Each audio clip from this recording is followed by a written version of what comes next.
아멘. 칭찬은 고래도 춤추게 하듯이 보통 사람들은요, 칭찬의 말을 들으면 기분이 정말 업된다 그러죠. 기분이 좋아지기도 하고 그 하던 일을 더 열심히 하게 됩니다. 그런데 반대로요, 경고나 책망의 말을 들으면 어떨까요? 경고라든지 어떤 야단, 책망의 말을 들으면 좀 위축됩니다. 그리고 기분이 상하기도 하고 내가 왜 그런 말을 들어야 돼? 생각하면서 그 말을 쉽게 받아들이기 어려운 때도 있지 않습니까?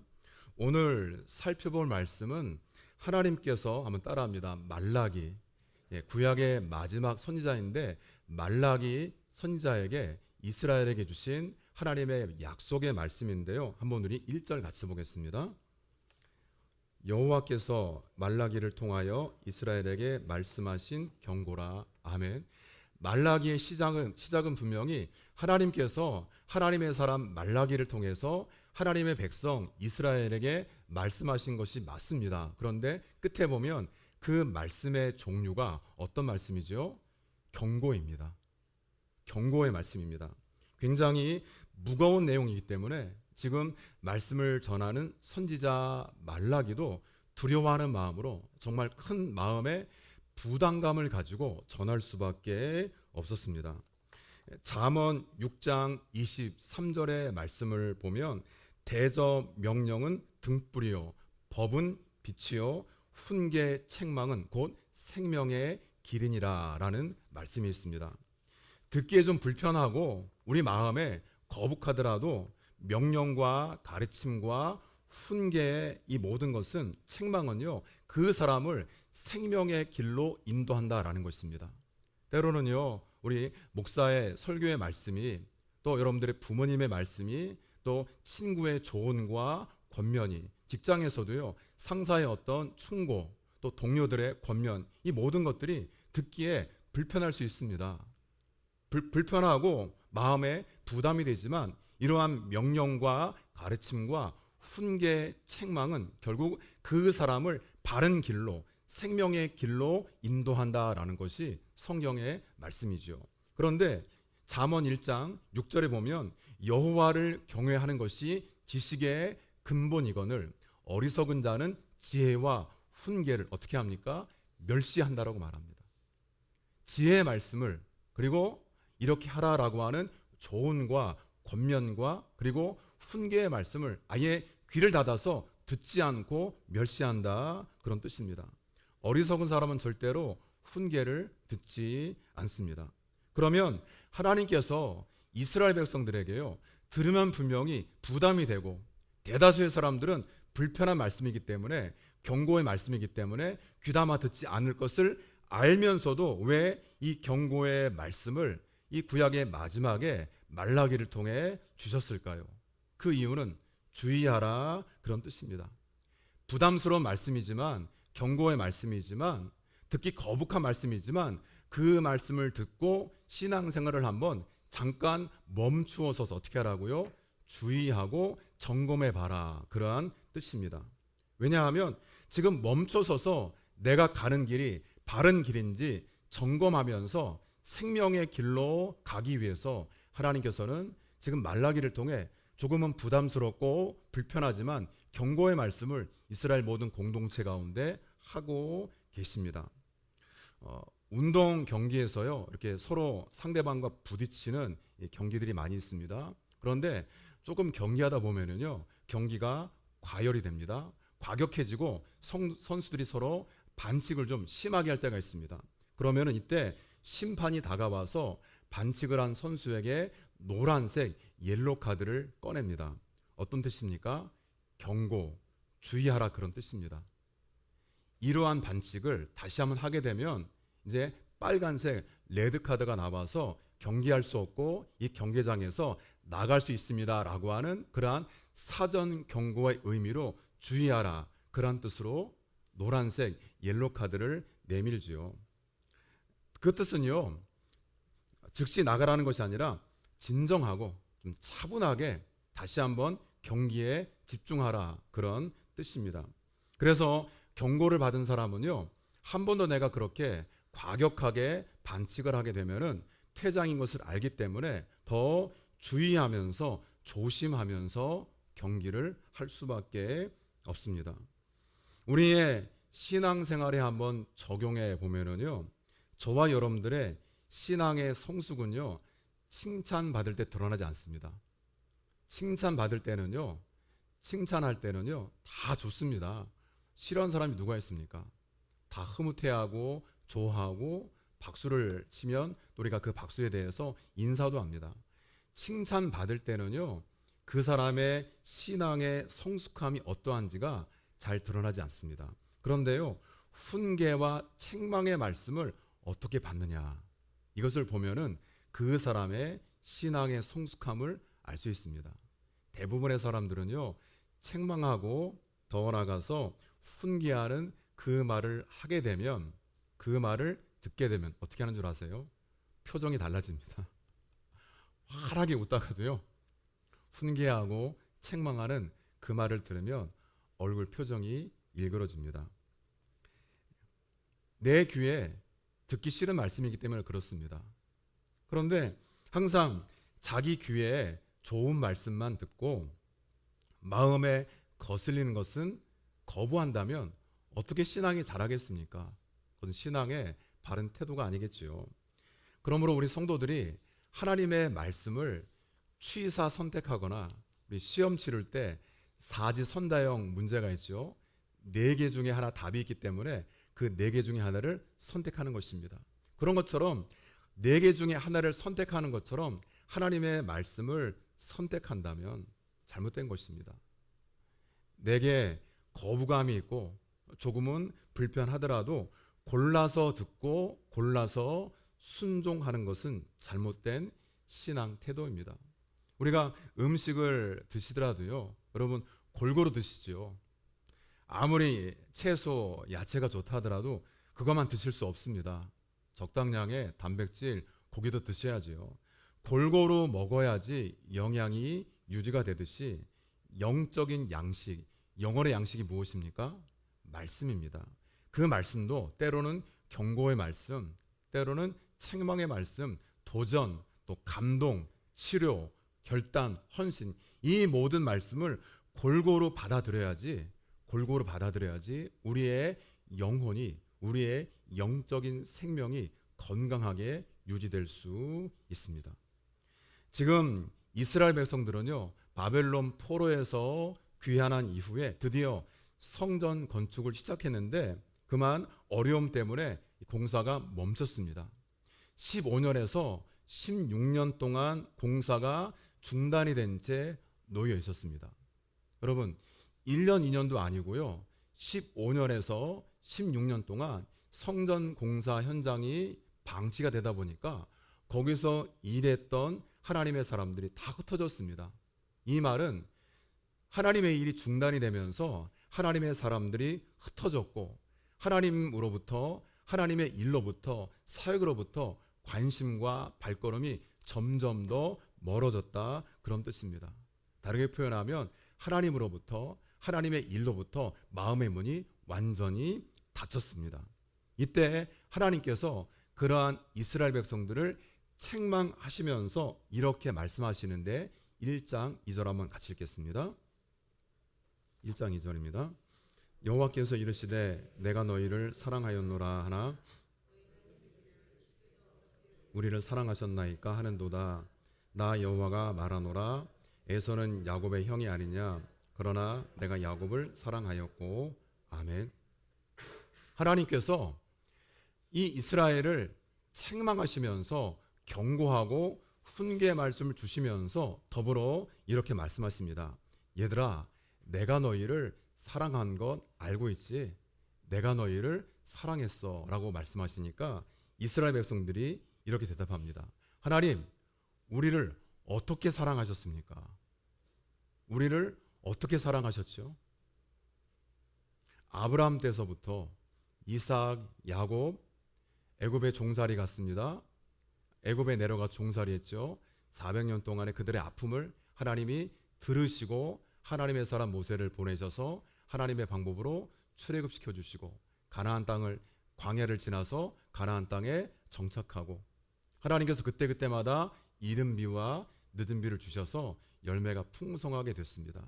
그들의 농사가요, 그들의 사업이 그들의 힘으로 된 것이 아니라 하나님이 그들에게 건강 주시고 때로는 지혜 주시고 필요한 것들을 허락하셔서 그들의 삶이 형통하게 된 것입니다.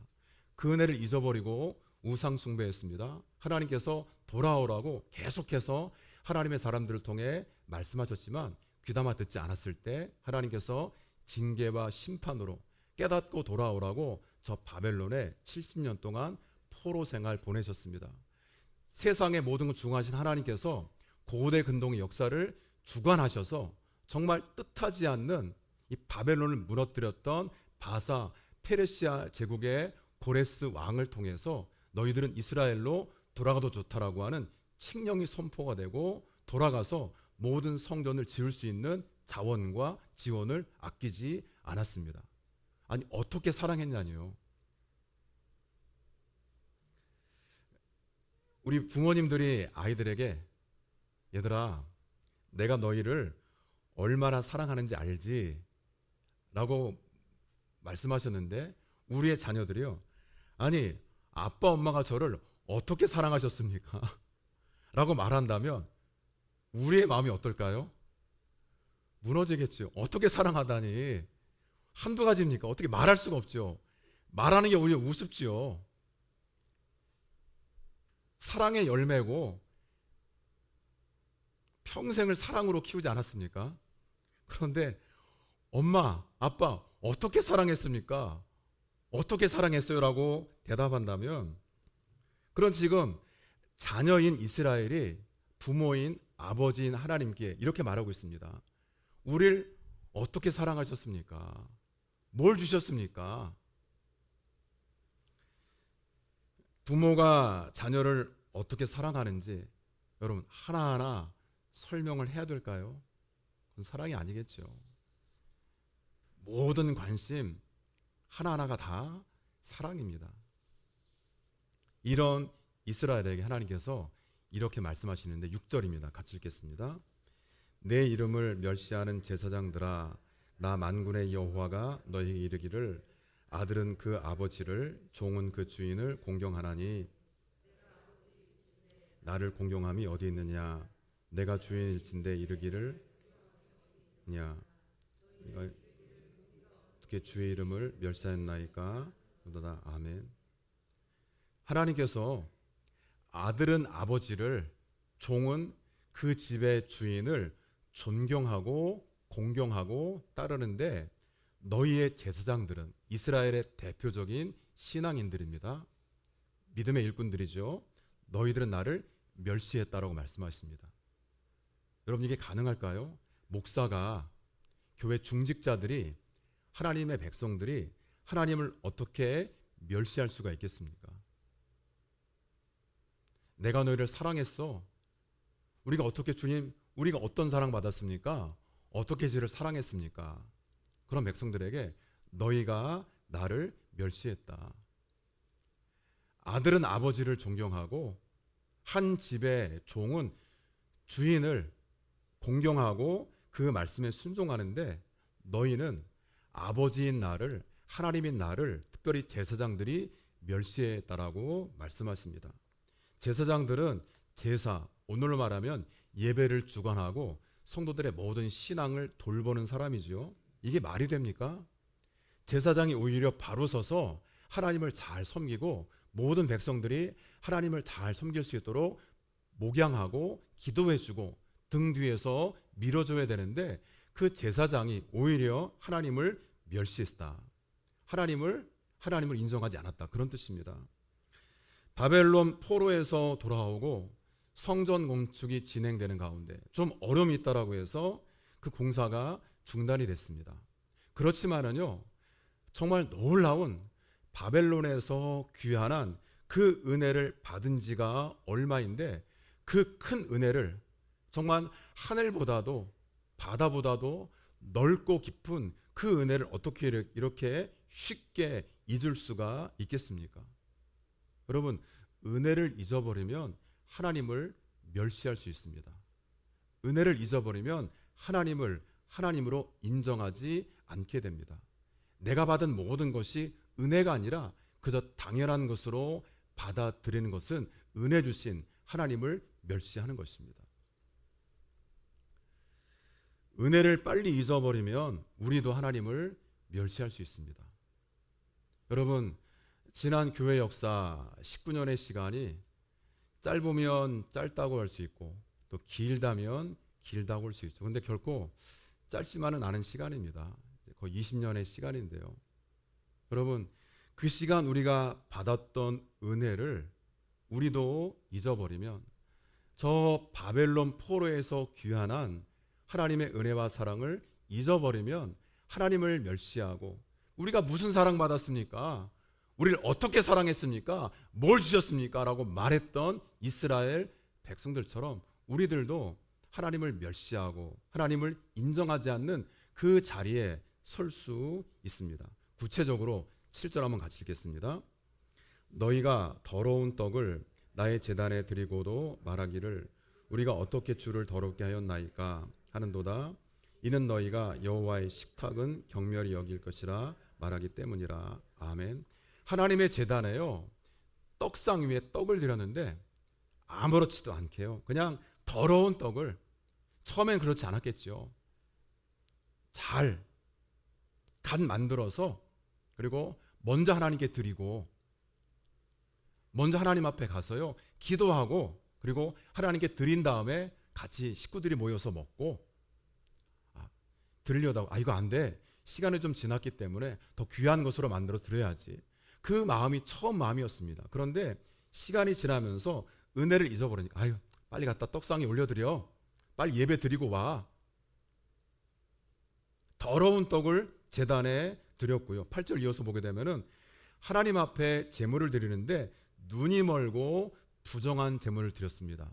드려서는 안 되는 제물을 그냥 아무 생각 없이 습관적으로 드리게만 하면 되지, 예배 참석만 하면 되지, 그러한 생각으로 드렸는데 8절에 보시면 그렇게 하나님 앞에 드렸던 제물을 너희 총독에게, 너희 직장 상사에게, 너희 친구에게, 너희 윗사람에게 줄 수 있느냐? 그 사람에게도 줄 수 없는 제물을, 그 물건을 왜 하나님께는 드리느냐, 그것입니다. 참 무서운 말이죠. 너희 총독에게 드려보라. 그 총독이 받겠느냐? 너희 친구에게 한번 선물로 줘봐라. 그 친구가 받겠느냐? 너희 상사에게 명절 때 한번 선물로 드려봐라, 줘봐라. 그 상사가 기뻐하겠느냐? 갖다 주지도 못할 그 재물을 왜 하나님께는 아무런 생각 없이 그냥 갖다가 바치느냐, 재물로 드리느냐, 그런 뜻입니다. 제대로 예배 드리지 않았습니다. 하나님을 멸시했지요. 이 원인은 은혜를 잊어버렸기 때문입니다. 여러분, 말라기를 우리가 강의하고 공부할 때요, 말라기는 11조 헌금해라, 절대 그런 말씀이 아닙니다. 예배 회복입니다. 하나님의 은혜를 잊어버리고 제대로 바르게 예배 드려라, 이것이 말라기의 말씀이죠. 말라기 선지자가 오죽했으면은요, 참 이런 고백이 어떻게 나올까? 차라리 성전문을 닫는 게 낫다. 차라리 성전문을 닫는 게 낫다.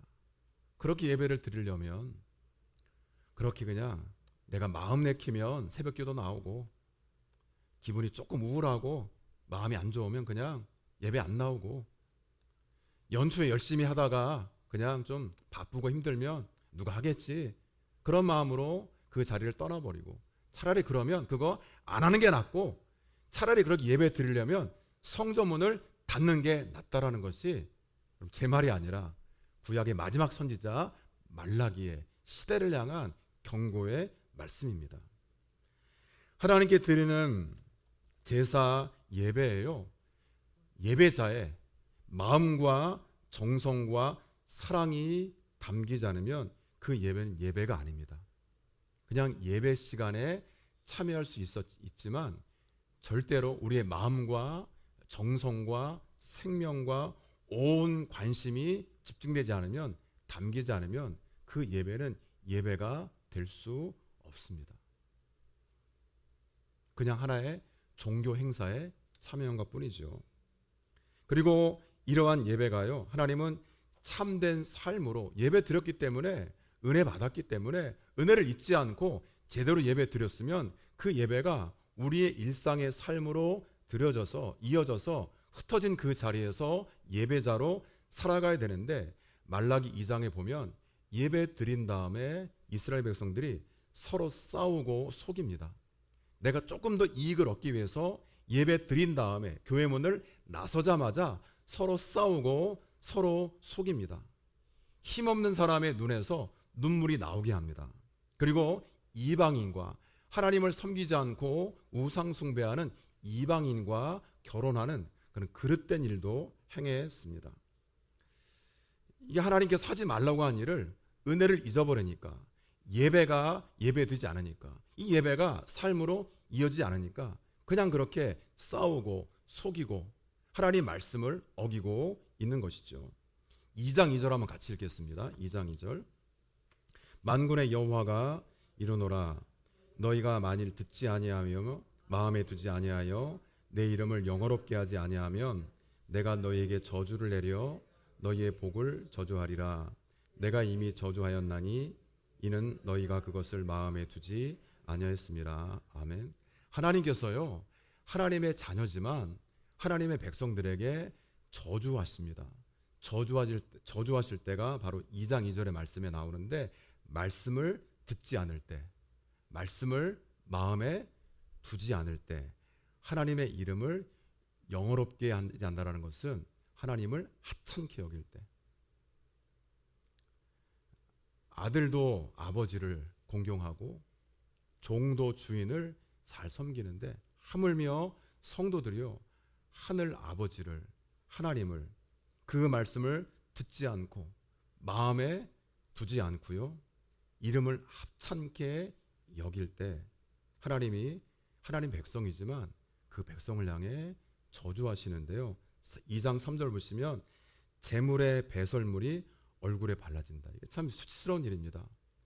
하나님 앞에 재물을 드리는데요, 그 재물의 배설물이 얼굴에 발라지고 쓰레기같이 버림을 당한다. 이 말은요, 봉사와 섬김의 기회를 잃게 된다는 것입니다. 여러분, 그래서 지금 여러분들이 하고 있는 그 일을 정말 감사함으로 잘 감당하셔야 됩니다. 은혜를 잊지 않고. 피곤하지요, 바쁘지요, 힘이 들지만 하나님께서 맡기신 데는 뜻이 있습니다. 다른 사람이 할 수 있지만 내가 거기 서 있는 것은 무엇인가 주님의 뜻이 있습니다. 혹시 아직 잘 모르십니까? 한번 끝까지 해보세요. 중간에 포기하지 말고 끝까지 가보시면, 이런 뜻이 있어서 그 뜻을 알게 되는 날이 오게 되는데, 중간에 포기하게 되면은요, 쓰레기같이 버림을 당하는데 봉사와 섬길 수 있는 기회를 잃게 된다라는 것이 성경의 교훈입니다. 그럼 우리가 이런 상황이라면 이스라엘 백성들이 이러한 경고의 말씀을 듣고 있는데 회복될 방법이 무엇일까요? 우리 3장 7절 한번 같이 읽겠습니다. 3장 7절 같이 읽겠습니다. 만군의 여호와가 이르노라, 너희 조상들의 날로부터 너희가 나의 규례를 떠나 지키지 아니하였도다. 그런즉 내게로 돌아오라. 그리하면 나도 너희에게로 돌아가리라 하였더니 너희가 이르기를 우리가 어떻게 하여야 돌아가리까 하는도다. 아멘. 우리가 하나님께로 돌아가면 하나님이 돌아오십니다. 이게 순서입니다. 깨달았다면 말씀을 듣고 마음에 두고, 내가 생활 가운데 정말 그래서는 안 되는데 하나님의 이름을, 하나님을 하찮게 여겼구나. 깨닫고 회개하고 하나님께로 돌아가시면 됩니다. 하나님께로 돌아가면 하나님도 우리에게로 돌아오신다라고 말씀하시는데, 이 말라기 3장에 보면은 우리가 하나님께로 돌아가는 방법이 온전한 11조와 봉헌이라고 말하고 있습니다. 여러분, 11조가요, 복을 넝쿨채 불러오게 하는 것이 절대 아닙니다. 11조가 11조 드리면 정말 복이 그냥 내가 감당할 수 없을 만큼 옆집에 가서 그릇을 우리가 빌려올 만큼 정말 어마어마하게 주시는구나. 주실 수 있겠죠. 기대하세요. 그런데 11조가 복을 불러오는 것이 아니라 11조는 은혜에 대한 응답입니다. 우리가 받은 것에 대한 응답입니다. 우리가 10분의 1을 드리는 것은요, 10분의 1을 드리는 것이 대표입니다. 전체를 드리는 것인데 대표로 하나를 드림으로 이것의 소유가 하나님이심을 내가 확인하는 것입니다. 하나님, 이거 제 것이 아닙니다. 하나님이 주신 것을 내가 주님께 드립니다. 내 소유라고 생각했지만 11조를 드릴 때마다 이것은 내 것이 아니라 하나님의 것이지, 소유의 진정한 주인이 누구인지를 확인하고 환기시키는 게 11조입니다. 그런 마음으로 드렸을 때 하나님께서 하늘의 문을 열고 우리에게 부어주실 줄로 믿습니다. 그래서 돌아오라고 할 때 너희가 드리지 못했던 온전한 11조와 온전한 봉헌물을 제 자리에 갖다 놓으라, 돌아오라고 말씀하십니다. 그러니까 그만큼 이스라엘 백성들이 은혜를 잊어버리고 예배로부터 멀어졌기 때문에 온전한 11조와 하나님 앞에 드리는 봉헌이 합당하지 못했기 때문에 이 두 가지를 통해 주님께 돌아오면 내가 너희에게로 돌아가리라 라는 것이 하나님의 말씀이죠. 우리가 또 제가 여러분들 그 병원 신방 또 아픈 분 위해 기도할 때 이렇게 기도하는데 4장 2절 한번 보겠습니다. 말라기 4장 2절. 내 이름을 경외하는 너희에게는 공의로운 해가 떠올라서 치료하는 광선을 비추리니 너희가 나가서 송아지같이 뛰리라. 아멘. 회복인데 여러분 앞에 보시면은요, 하나님의 이름을 어떻게 하는 사람에게요? 경외하는 사람에게. 그러면 하나님의 이름을 경외하는 게 뭘까요? 바로 예배입니다. 예배 잘 드리면 하나님의 은혜를 잊지 않고 하나님께로 돌아가면 하나님으로부터 멀어졌던 것들 우리가 11조라든지 봉헌이라든지 헌신이라든지 그 자리로 다시 원상복귀 시키면, 온전히 예배하면, 온전한 하나님과 관계가 회복되면 하나님께서 치료하는 광선을 비추신다라는 것입니다. 성도 여러분, 그런 예배가 있으십니까? 이런 예배를 드리고 계십니까?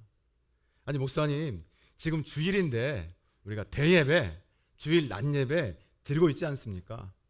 매일 새벽 기도회, 수요일, 금요일 다 예배를 드리고 있는데 무슨 엉뚱한 질문입니까? 라고 반문할 수도 있을 것입니다. 시대의 선지자라고 불려졌던 A.W. 에이든 토저 목사님은 이것이 예배이다 라는 책에서요, 교회에서 잃어버린 보석이 있다. 그 보석이 예배라고 주장합니다. 여러분, 보석을 잃어버렸으면 찾아야 되겠죠. 당장 찾아야죠. 교회 바깥이 온갖 장식품으로, 인테리어로 멋지게 장식되어서 빛나고 여러 교회마다 다양한 프로그램들이 진행되고 있지만 예배는 실종되었다라고 진단하고 있습니다. 사랑하는 성도 여러분, 신앙생활의 보석은 예배입니다. 보석을 소중히 여기는 것처럼 여러분들의 예배가 회복되기를 주님의 이름으로 축복합니다. 먼저 오늘의 말씀의 제목처럼 먼저 예배드리는 시간에, 먼저 예배를 준비하는 시간에 우리의 마음과 정성과 시간과 물질을 구분해 놓으셔야 됩니다.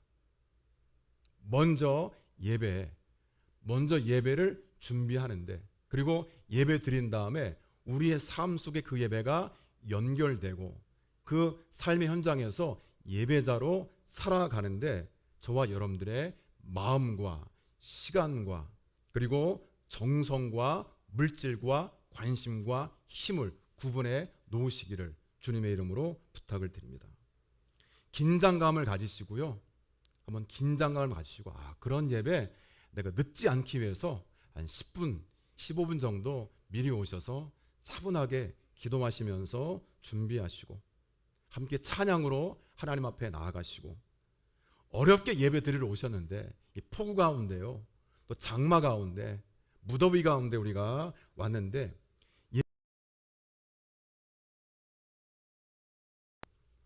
저 몰래 밑에 스마트폰 손 아래 스마트폰 이렇게 보신다고 본다든지요. 빨리 끝나고 집에 가야 되는데, 예배 끝나고 약속이 있는데, 그렇게 그런 생각으로 앉아 있다면 우리는 예배 드린다라고 앉아 있지만 하나님은 그 예배를 글쎄요 받으시겠습니까? 창세기 4장에 보면 가인과 아벨과 가인의 예배가 나오죠. 그런데 이것을 신약 성경 히브리서 11장 4절에서는 이렇게 해석합니다. 믿음으로 아벨은 가인보다 더 나은 제사를 하나님께 드림으로 의로운 자라 하시는 증거를 얻었으니. 여러분, 아벨이 가인보다 더 나은 예배를 드렸습니다. 더 나은 예배를 드렸기 때문에 하나님께서 주목하시고 의로운 사람, 믿음의 사람으로 인정해 주셨다는 것이죠. 여러분, 이상한 얘기죠. 똑같은 시간, 똑같은 장소에서 예배를 드렸는데 더 나은 예배가 있습니다. 성도들이 같이 예배를 드렸는데 주일날 10시 50분에 같이 찬양하면서 예배에 우리가 하나님 앞에 나아갔는데 똑같은 비전교회 비전홀 3층에서 온라인으로 같이 예배를 드렸는데 더 나은 예배가 있다는 것입니다.